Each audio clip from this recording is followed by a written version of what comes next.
Today's episode is sponsored by Cindy Suds. Hey, I'm Cindy, and I'm the owner and creator of Cindy Suds. We make all-natural bath, body, and home products for families seeking to create a healthier environment for their families. You can find us locally at Kingla's, Harvest Health, Hopscotch, and several other local retailers. And if you're outside of the West Michigan area, you can always look us up online, www.cindysuds.com.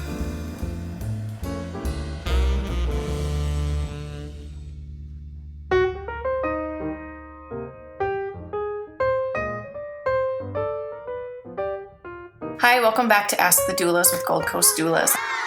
I am Alyssa, co-owner and postpartum doula, and we're talking to a client of mine, Lisa, again, and we've talked to her so far about her fertility struggles, dealing with an early, 5-week early C-section, having a baby in NICU for 8 days, bringing him home, and now we're going to talk, also moving from Seattle to Grand Rapids when he was 4 months old, and then how all that plays into your overall mental well-being, right? As a first-time mom, all this happens. You have a baby. You have so many fears anyway, and then you move to questions. Yeah, fears and questions, and the answers. There's a spectrum. So many of answers to and which any one's one right question that you have, and so then you have to muddle through. The answer is which one's right for you. That's what I tell my clients. Yes. Is there are so many answers, but which one makes most sense to you and your family and your baby?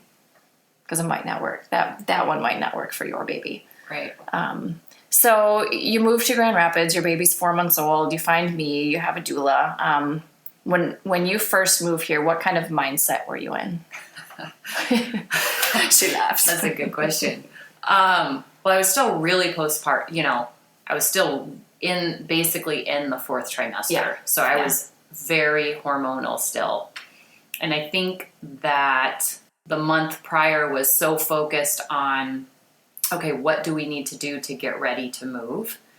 Once I got here, it was kind of a little bit of like an exhale or maybe a collapse, like you're collapsing into this new environment. And then two things I think came up for me during this time. So right when we moved, our son was, for the week or two prior, and the first, I think, 5 days that we got here, he was actually sleeping through the night, which was the only time in his life that he's done that. And then I think 5 days after we moved here, he started waking up every hour throughout the night. And he was also not a good sleeper during the day. And so I was just really not getting any sleep. And then I think for whatever reason, maybe I was, out of that fourth trimester or whatever. But I think all of the, trauma of the fertility, the pregnancy, the emergency C-section, and then actually having a preemie baby, that started unraveling for me. You actually had the time and space to think about it kind this. of started. I think the whole time I was just like, what is the next step I need to take? And you're basically just focused on moving forward versus really processing anything that's happening, to you during that period. Because if you stop to actually absorb what's happening, it's just emotionally overwhelming because there's just so much, wrapped up into, right, for me at least, into what was happening. And I think I was very anxious about, I don't know anybody. I don't know I don't know anybody here. I don't know who to trust. I have found a postpartum doula, but I've never met, right. I literally have never met you, right, in my life. And I also don't have any friends. And, right, and, I'm 39. And so I feel like, oh my gosh, I didn't realize, right, I kind of need to date for friends again in my life. That reminds me, in one of our phone calls, when you were still in Seattle before you moved here, you had said, I'm a 39-year-old mom. I know West Michigan is, a lot of young parents. Am I going to be the only 39-year-old mom on the playground? And I was like, no. Because in Seattle, all of my friends were older. Yeah. Were older moms, right? They're career women. They're established. They have children did not come first in their chronological life events. Yeah. And so I thought, oh no, I am going to be the oldie. I'm going to be the old wrinkled mom. And I think I remember you telling you there are a lot of young families, Yes. but there are also a growing number of Yes. families who are waiting, and myself being one of them, and my business partner. And, so I think hopefully eased your And I mind. have for sure found that to be Good. true. Good. Yes. You find your village, you find the people you're looking for, and you just, the ones you're not seeking out, they don't even really cross your radar, I feel like. Yeah. So I also remember at one point when we were working together, you telling me when you finally got to that point where you're like, okay, I actually have time to process this whole, this journey. Or just begin to. Yeah. And you had even talked about, like, through your pregnancy, not feeling like you were able to enjoy it because there was all this No, it was like stuff every day. going It was on. like, how do you, this might sound too graphic, but I was like, how do I keep the baby in? Yeah. Like, what do I need to do today Yeah. to keep the baby inside me and growing? Right. And that was the focus.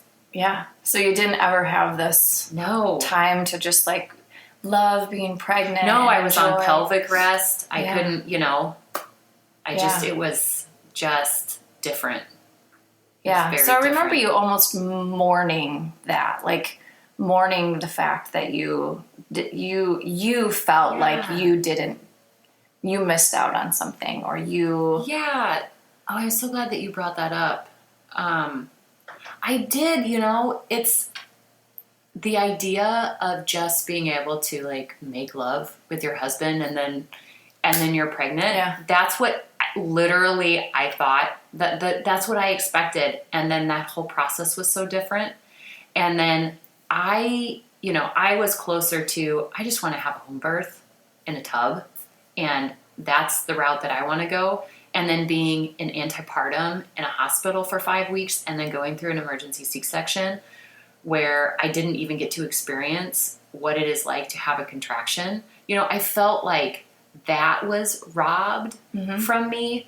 And then I had this kind of indescribable feeling where once my son was born, then it was like I can describe it best by saying that I was trying to grab a baby through sand, and the sand was just coming through my fingers. It was like my body felt like it had, quote, lost the baby. And I think that's because there's probably some, internal knowledge that a woman's body has, that it knows that it should carry a child for X amount of number of time, and mine was cut short. And the only thing that made me feel okay is I would just put Ethan, my son, in a carrier and just have him close to me, to, like, literally, like, body Physically. to body. Yeah. And then I didn't have that sense of loss, like kind of like lost It's like and found panic or loss. Yeah. It was the weird, I did not expect that, nobody mentioned that. That wasn't any books, I just didn't expect that. And so I was I think that was also one of the first emotions that kind of started coming out after I moved here too. How long do you think you felt that, like, I have to have him close to me or I feel panic? Oh, I would say at least for the first 6 months. Okay. It was not a short period of time. So do you remember when I told you that the first probably 3 or 4 times I didn't even try to grab him from you? Like, I could sense that feeling of panic in you. I didn't. You recently told me that again, and for the life of me, I cannot remember that. That doesn't even register. No. I don't remember that. And that kind of gives you a clue as to mentally, where I was. Well, like you time. explained it, like trudging through molasses every day, right? You even throughout pregnancy, you were, hey, what do I have to do today to keep this baby growing inside of me? Right. And then once you have this baby, it was, hey, how do I get through this day that I can breastfeed my baby and try to get an hour of sleep here and there? And it doesn't work. An hour of sleep at a time just doesn't work. So you were kind of in this fog and then also mentally finally able to process And all this everything other your stuff is body's coming been out. through the past year. Yeah. And really kind of mourn all these things. And yeah, I could sense the panic in you with Ethan. But do you, like, if you look at from where you started when I first met you to when I left, Yeah, when I we was were like, done. wait, I'm like, what day is Alyssa coming back? You would text Like, and say, I "Are you need coming help." today or tomorrow?" And I know, I is couldn't it remember. 12 or 2? And you were just in a I could not Haze. remember details like that either. Yeah. And you're like, well, no, 3 days from now. I'm like, oh no, I'm in Can you trouble come this today? week. I know. I know, and I remember. Well, I do remember. I think the first, quote thing I went and did by myself in Grand Rapids once I got here was I remember you taking Ethan and you saying, no, you actually have to get outside of the house. And I think I went to Gaslight, which is less than a mile away from my house, and I think I got I think you got a coffee pedicure or something. Oh, did you coffee get or that? I don't know, something like that took, half an hour or something, and then I was back. But I felt like, oh gosh, that was a breath of fresh air. I didn't have a crying baby in the back because he didn't particularly like the car seat. Yeah, and I guess I'm so thankful for you because I feel like you not only were looking out for my son, who was my number one priority, but you were also looking out for me, which I wasn't really able to, and I'm home alone all by myself all day in a stranger in a strange land. And I just need help. And moms need help in places that they don't even necessarily know that they need help. Well, and that's the thing. I think postpartum support, we are there to help you care for the newborn. Right. And it's not that we won't, but we're there to really care for you. Because it's just that we don't think we need help, or we maybe don't know we need as much help as we need. I was just trying really hard to do it all and kind of get it right, whatever that meant. Right. Do we ever get it right all the time? No. No, or get the important stuff right or whatever. Right. On a brain that hasn't seen more than an hour of sleep in weeks. Right. It just doesn't work, or wasn't working for me very well. I was trying really hard, but it wasn't working. Well, I think your family is lovely and you're doing a great job. You always did a great job, even on lack of sleep. You did the best you could, and Ethan's wonderful. Do you have anything else you want to tell people about, dealing with maybe some anxiety and how postpartum support? There was this great documentary event a couple months back. It was held, I think Gold Coast Doulas was one of the sponsors. And it was held at the When the Bell Breaks? Theater, and it was called When the Bell Breaks, and it's a documentary about women with postpartum. And it wasn't until I actually watched that movie that I understood what postpartum depression actually is, and that it is a spectrum of an emotional state that can be anywhere from low anxiety to psychosis. And I literally thought, because I think you hear in the news about postpartum, more the psychosis stories of postpartum, and I thought, well, I'm not having hallucinations, or I don't, want to harm my child or anything like that, so I'm, quote, fine. But once I watched the documentary, I was definitely on the spectrum of high anxiety with a, newborn and even infant. I would say for sure for the first 11 months. And I would just say, again, find somebody who knows what they're talking about, who's, thought of as kind of best in their field. A postpartum doula would be a great example, and talk to somebody and get support. Like, don't sit there in your living room and panic and worry. Or just try to deal with it yourself. Yourself, because I think I did. And if I would have reached out more, if I would have been more forthcoming with you earlier about it, I think it would have helped me a lot. Maybe it wouldn't have lasted 11 months. Yeah.